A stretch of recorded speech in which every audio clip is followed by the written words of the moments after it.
قاعدہ ہے کہ جو لوگ اس کی عبادت کے دعوے دار ہوتے ہیں، جو لوگ اللہ اور اس کے رسول حضرت محمد مصطفیٰ صلی اللہ تعالی علیہ وسلم کی محبت کے دعوے دار اور ان کے وفادار ہونے کا دعویٰ کرتے ہیں، اللہ تبارک و تعالی کبھی کبھی ان کی دعوے داری کو پرکھتا ہے، جانچتا ہے اور دیکھتا ہے۔ یہ لوگ یہ کہتے ہیں کہ ہمارا رب اللہ ہے، ہمارا دین اسلام ہے، اور جو لوگ زندگی گزارنے کے لیے دین اسلام کا راستہ اختیار کرتے ہیں، جو لوگ شب و روز کو گزارنے کے لیے اس دین حنیف اور دین متین کو اختیار کرتے ہیں، اللہ تبارک و تعالی کا یہ قاعدہ ہے،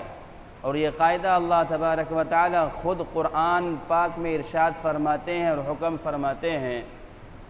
کہ ہم ایمان والوں کو جانچتے ہیں، پرکھتے ہیں کہ یہ اپنے دعوے میں کتنے سچے ہیں۔ یہ اظہار کے اندر یہ محض زبانی اظہار ہے، صرف دعویٰ ہے، یا اگر میں ان کو جانچوں اور ان کو پرکھوں، کبھی مال کے ذریعے سے، کبھی جان کے ذریعے سے، کبھی کسی چیز کے ذریعے سے، تو کیا یہ میرے سامنے سجدہ کرنے والے ہوں گے؟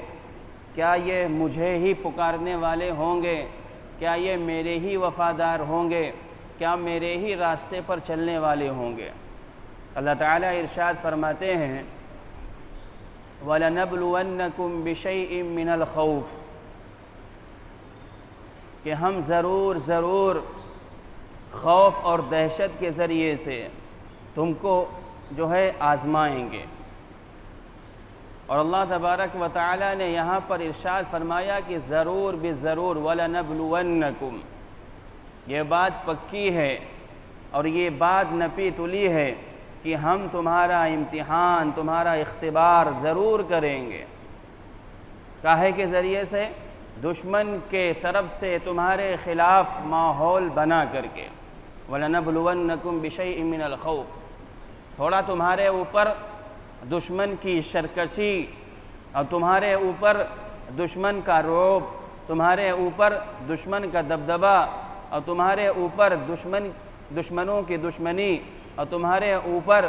یہ شیطانی جماعت اور ابلیسی ٹولے کے ذریعے سے کچھ خوف اور کچھ ڈر تمہارے اوپر ہم مسلط کریں گے کہ وہ ایسی حرکتیں کریں گے اور ایسے تمہارے خلاف سازشیں کریں گے، اور ایسی تمہارے سامنے اس طریقے کا سازش کریں گے اور ایسا جال بچھائیں گے کہ تم خوف کے اندر مبتلا ہو گئے۔ وَلَنَبْلُوَنَّكُمْ بِشَيْءٍ مِّنَ الْخَوْفِ، آگے اللہ تبارک و تعالی فرماتے ہیں وَلَنَبْلُوَنَّكُمْ بِشَيْءٍ مِّنَ الْخَوْفِ وَالْجُوعِ، پھر ہم بھوک مری کے ذریعے سے تمہیں آزمائیں گے۔ کبھی کبھی آسمان سے بارش روک دیں گے، آسمان سے بارش نہ ہونے کی وجہ سے تمہارا غلہ کم ہوگا، تمہاری کھیتیاں اناج نہیں اگائیں گی، اور فقر و فاقہ کا سما ہوگا، فقر و فاقہ میں تم مبتلا ہو جاؤ گے۔ ایک دوسرے یہ کبھی کبھی دشمنوں کی طرف سے تمہارا بائیکاٹ کر دیا جائے گا، تمہارے اوپر معاشی حملہ کیا جائے گا، دنیا کے اندر تمہارے خلاف یہ آواز لگایا جائے گا کہ تم سے سامان نہ لیں، تم سے خرید و فروخت نہ کریں، تم سے بیع اور شراء نہ کریں، اور تم سے کسی بھی طریقے کا کوئی سامان نہ خریدیں۔ من الجوع، کوئی پیسے کے معاملات، کوئی دکان اشیاء کے خریدنے کے معاملات، کوئی بزنس و تجارت، بڑے سے بڑا بزنس مین ہو یا کوئی اللہ کا نام لینے والا ریڑھی اور ٹھیلا اور فٹ پاتھ کے اوپر دکان لگانے والا ہو، اس کے خلاف یہ سازش کی جائے گی کہ اس سے سامان نہ لیا جائے۔ اور اسے فقر اور بھوکمری کے اندر اسے مبتلا کیا جائے، اس کا معاشی بائیکاٹ کیا جائے، من الجوع۔ پھر اللہ تبارک و تعالی ارشاد فرماتے ہیں وَنَقْصٍ مِّنَ الْأَمْوَالِ، کہ کبھی کبھی ہم مال کے اندر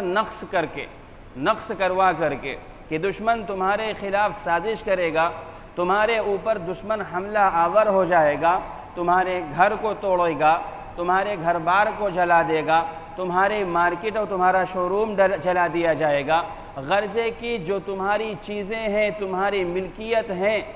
اس کو خطاب کر کے، اسے ختم کر کے، اسے نیست و نابود کر کے، اور اسے جو ہے تہ و بالا کر کے تمہیں ہم آزمائیں گے۔ وَنَقْصٍ مِّنَ الْأَمْوَالِ، اللہ تبارک و تعالیٰ پھر آگے فرماتے ہیں وَالْأَنفُسِ، وَنَقْصٍ مِّنَ الْأَمْوَالِ وَالْأَنفُسِ، کبھی کبھی ہم یہ تو ہوا مال کا بدلہ کہ ہم تمہارے جو ہے آزمائیں گے دشمنوں کے ذریعے سے، مال میں نقص کر کے، کمی کر کے۔ پھر آگے فرماتے ہیں کہ کبھی کبھی نفس میں کمی کر کے، مطلب کیا ہوا اس کا کہ کبھی کبھی اموات کے ذریعے سے، کہ دشمن تمہیں قتل کر دے گا، دشمن تمہیں مار دے گا، اور دشمن جو ہے اس بات کے در پر ہو جائے گا کہ تمہاری نسل کشی کر دے۔ جتنے بھی دنیا کے اندر ابلیسی ٹولہ اور جتنے بھی شیطان صفت انسان ہوں گے، وہ اس بات کے اوپر اتحاد کر لیں گے اور اس بات کے اوپر میٹنگ کے اندر اپنی بات طے کر لیں گے کہ مسلمانوں کا دنیا سے صفایا ہونا چاہیے، مسلمانوں کا فلاں فلاں ملک اور قصبے سے صفایا ہونا چاہیے، اور فلاں فلاں جو ہے ان کے اوپر تنگی اور خوف و ہراساں کا معاملہ کیا جائے۔ وَنَقْصٍ مِّنَ الْأَمْوَالِ وَالْأَنفُسِ، مار کر کے۔ دشمن محض بدلہ لینے کے لیے اور محض جو ہے تمہیں ایک دو جان کا نقصان پہنچانے کے لیے نہیں، بلکہ وہ جب تمہارے اوپر ٹوٹے گا اور جب وہ تمہاری نسل جو ہے کشی کرے گا، تو وہ مذہب کو پیش نظر رکھتے ہوئے یہی سوچے گا کہ ان کی نسل کو ختم کر دیا جائے۔ اور جیسے کہ آپ دیکھتے ہیں کہ دشمن جب حملہ آور ہوتا ہے، آپ دیکھ لیجئے کہ آپ کے سامنے فلسطین کا ماحول ہے، اگر صرف دو چار لوگوں کو مار کر کے بدلہ لینا یا کوئی اور مقصد ہوتا تو جو جنگ چل رہی ہے قریب 1 سال مکمل ہو چکے، صرف اور صرف جو ہے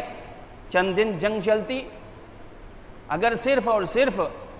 جو 7 اکتوبر کے واقعہ 7 اکتوبر 2023 کو جو واقعہ پیش آیا اس کا بدلہ لینا ہوتا یا اتنی ہی جانیں بدلہ